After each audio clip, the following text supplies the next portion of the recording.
بگٹی کا سنہرا خواب۔ نواب اکبر بگٹی کی موت سے جو گہرا گھاؤ لگا ہے، اتنے سال گزرنے کے باوجود ابھی تک نہیں بھرا۔ نواب اکبر خان بگٹی نے اپنی موت سے وہ کر دکھایا جو ان سے زندگی میں ممکن نہ ہو سکا۔ بلوچ قوم پرست اور مثلیت پسند انہیں حریت پسند اور باغی کے طور پر نہیں بلکہ ایسے گورنر کے طور پر پیش کرتے تھے جس نے 70 کی دہائی میں بلوچ بغاوت کو دبانے کے لیے حکومت پاکستان اور اسٹیبلشمنٹ کا ساتھ دیا تھا۔ نواب بگٹی نے مگر ایسا سنہری خواب دیکھا کہ جس سے اپنے امیج کو بدل ڈالا، اور یہ خواب تھا سنہری موت کا۔ یوں لگتا ہے کہ نواب بگٹی نے انتہائی محنت سے اپنی سنہری موت کی خود منصوبہ بندی کی۔ اپنے مخالفوں اور ریاست کو ایسا الجھایا کہ جس طرح کی سنہری موت وہ چاہتے تھے وہ ریاست کو انہیں دینا پڑی۔ یوں وہ اکبر بگٹی جو کبھی بلوچ کاز کا غدار سمجھا جاتا تھا، اپنی سنہری موت کے بعد سے بلوچ کاز کا سب سے بڑا حریت پسند کہلانے لگا ہے۔ نواب اکبر بگٹی پڑھے لکھے اور برجستہ فکریں کسنے والے شخص تھے، چہرے پر ہلکی طنزیہ مسکراہٹ سجائے۔ نواب اکبر بگٹی پنجاب کی استحصال پسندانہ پالیسیوں پر تنقید کرتے، مگر ساتھ ہی ساتھ ان میں اتنا حوصلہ اور برداشت بھی تھا کہ وہ اپنے اعتراضات پر مدلل جوابات سننے اور بعض اوقات اس کو سراہتے بھی تھے۔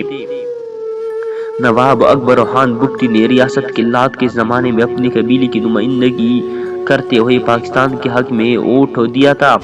ایک ملاقات میں ہلکی پھلکی گفتگو ہو رہی تھی اور جس میں پنجابی اشرافیہ کی غیرت کو للکارا اور کہا کہ فلاں سردار کی ماں اس محلے سے ہے اور فلاں پیر کی بیوی گانے والی ہے۔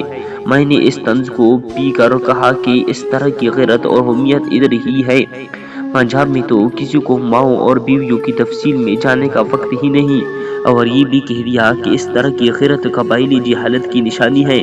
تو نواب صاحب نے جواباً کہہ لگایا اور کہا، پنجابی بزدل بھی ہیں، مجھے اس لمحے کا انتظار تھا۔ میں نے بھی مسکراتے ہوئے کہا، اگر جان کی امان پاؤں تو مجھے آپ سے شدید اختلاف ہے۔ نواب صاحب نے مسکراتے ہوئے کہا، بولو۔ میں نے عرض کی کہ قومیں کبھی بہادر ہوتی ہے، کبھی بزدل، تاریخ میں کردار بدلتے رہتے ہیں، کبھی فرانس بہادر تھا تو کبھی انگلینڈ۔ اس طرح پنجاب نے فورس اور رنجیت سنگھ پیدا کیے جو بہادری کی مثال تھے۔ اس طرح پنجابی کبھی افغانی سینٹرل ایشیا کی فاتحین کا ساتھ دیتے اور ان کو تخت دلی سے لڑائی کے لیے پانی پت کے میدان تک چھوڑاتے۔ پنجابیوں نے کئی صدیوں تک کوئی لڑائی نہیں ہونے دی، خوشامد گفتگو اور حکمت عملی سے فاتحین کو ڈیل کرتے رہے۔ رنجیت سنگھ نے تو کابل تک میں حکومت کے جھنڈے گاڑ دیے۔ پنجابی بھی بلوچوں کی طرح ہی کہ بہادر یا بزدل ہیں۔ کیا یہ سچ نہیں کہ بلوچ سرداروں نے گھوڑوں کی طرح جیت کر کرنل سینڈیمنڈ کے رتھ کو کھینچا تھا، اور ان سرداروں میں بگٹی سردار بھی شامل تھا۔ نواب صاحب نے میری بات سنی اور میں نے دیکھا کہ ان کا مجھ سے رویہ عزت و احترام والا ہو گیا، حالانکہ مجھے اندیشہ تھا کہ وہ مجھ سے ناراض ہو جائیں گے۔ میرے دل میں بھی ان کا احترام بڑھ گیا کہ وہ اختلاف کرنے والی کی عزت کرتے ہیں، اور اگر دلیل میں وزن ہو تو اپنے موقف کے خلاف بھی بات سننے اور سراہتے ہیں۔ نواب اکبر خان بگٹی نے ریاست کے لات کے زمانے میں اپنے قبیلے کی نمائندگی کرتے ہوئے پاکستان کے حق میں ووٹ دیا تھا۔ وہ وفاقی وزیر رہے، گورنر بلوچستان رہے اور منتخب وزیر اعلیٰ کے عہدے پر بھی فائز رہے۔ نواب اکبر خان بگٹی انا پرست اور خوددار تھے، انہیں کینسر بھی تھا۔ ریاست چاہتی تو ان سے اعماز برت سکتی تھی، ان کے ماضی کو سامنے رکھ کر ان سے نرمی کا سلوک کر سکتی تھی، مگر جنرل مشرف نے انہیں نشانہ بنانے کو ذاتی تسکین کا ذریعہ بنا لیا تھا۔ یوں بھٹو کی پھانسی کے بعد ریاست سے ایک بہت بڑی غلطی ہو گئی۔ بلوچستان کو نواب بگٹی کے موت کی شکل میں ایک نیا بھٹو مل گیا، اور اس وقت سے بغاوت کی جو آگ لگی ہے ابھی تک بجھنے کا دم نہیں لے رہی۔